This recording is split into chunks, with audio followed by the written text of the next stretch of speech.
with gratitude for the confidence President Donald Trump has placed in me, the support of our Republican Party, and the grace of God, I humbly accept your nomination to run and serve as Vice President of the United States.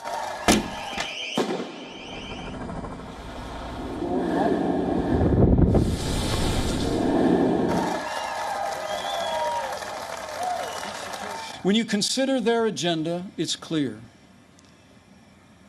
Joe Biden would be nothing more than a Trojan horse for the radical left.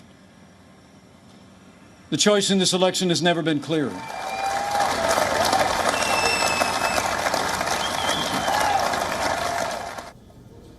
Welcome. Let's start with our big story this hour. America, land of greatness. This is the theme that the Republican convention concludes with. The final day of the convention will deliver what Republican supporters have been waiting for. Donald Trump's nomination acceptance speech. He is expected to address the RNC from the White House West Lawn. Trump's concluding remarks might be followed by a fireworks display above the Washington Monument. The Republican convention has showcased the pageantry of the presidency and has transformed the White House into a backdrop for Trump's campaign. With the conclusion of the Republican National Convention, the full campaign season will officially kick off. Let's now take a look at other star speakers of the night. Ivanka Trump, senior White House advisor and Donald Trump's daughter, on the final night of a norms-busting political convention. Ivanka Trump will introduce her father as she did back in 2016.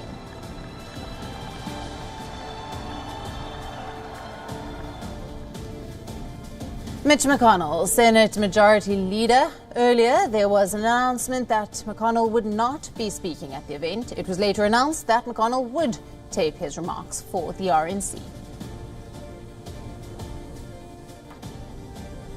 Finally, Rudy Giuliani, former mayor of New York, Donald Trump's personal attorney. Giuliani has been seen to be playing a role of the devil's advocate amid numerous controversies and scandals that gripped the White House, including the impeachment row.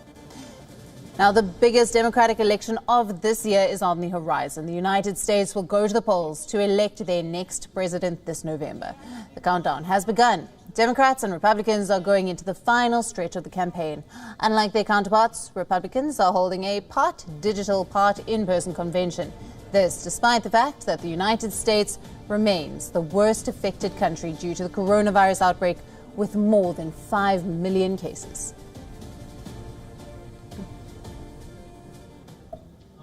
Our correspondent Simon Marks gets us more from Washington, D.C. Good evening to you, Simon. Great to have you as always.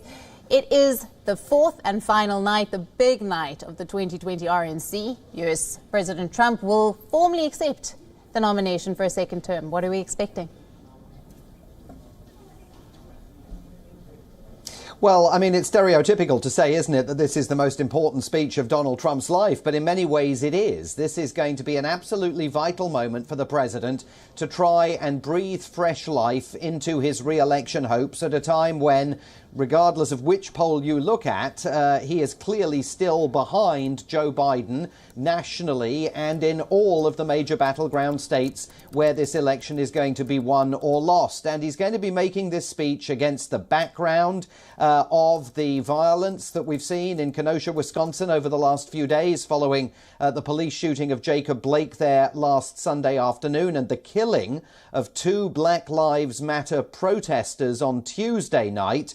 A 17-year-old now accused of first-degree murder with regards to that. And there's pictures of that 17-year-old attending a Donald Trump rally not that long ago. So difficulties for the president there, but also an opportunity, in many ways, an opportunity for him to strike a different note than the note that we've heard struck throughout this Republican convention, because so far, as you heard in that sound montage that we played there, it's been all about the radical left, the Marxists in the United States, They're trying to get Joe Biden into the Oval Office as a Trojan horse, and once he's there, they're going to take control of him and they're going to destroy the country. What you haven't heard from the Republicans is very much of a focus on Joe Biden's record. There is a case to make for why Joe Biden should not be America's next president. He supported the war in Iraq. He opposed the killing of Osama bin Laden. He's got a very checkered record on criminal justice reform.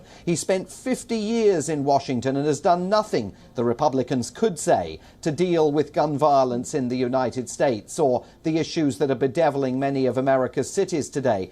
But they're not making that case. So there's an opportunity tonight for Donald Trump to land some blows at Joe Biden. Let's see if in a concerted way he tries to score those points.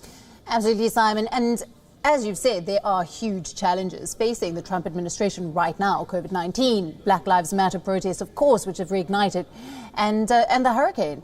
Now, the Trump campaign so far has mostly been bashing Biden. But is this going to be an effective approach as opposed to actually facing the big issues? Well, I think that's another key question, Alison. You know, Donald Trump, up until now, still has not perfected what they refer to in the United States as the elevator pitch. You know, you've got 15 to 20 seconds to explain to someone why you deserve 4 more years in the Oval Office. Mike Pence has perfected it. He can do it. Donald Trump can't distill quickly and easily an explanation of why he thinks he needs 4 more years. So I think we're absolutely going to be looking for that tonight. Melania Trump, the First Lady, the other night, was expansive in her speech about her own personal plans for her Be Best campaign in a second Trump administration.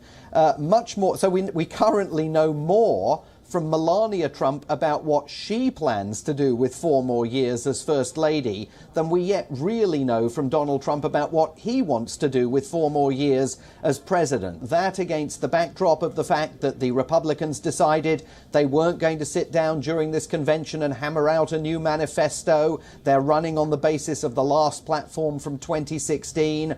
What exactly is the plan for Donald Trump to spend another 4 years in the Oval Office? How is he going to make America great again, as Mike Pence put it the other day? All right, Simon, thank you very much for that analysis there, and we will see what the plan is hopefully later this evening.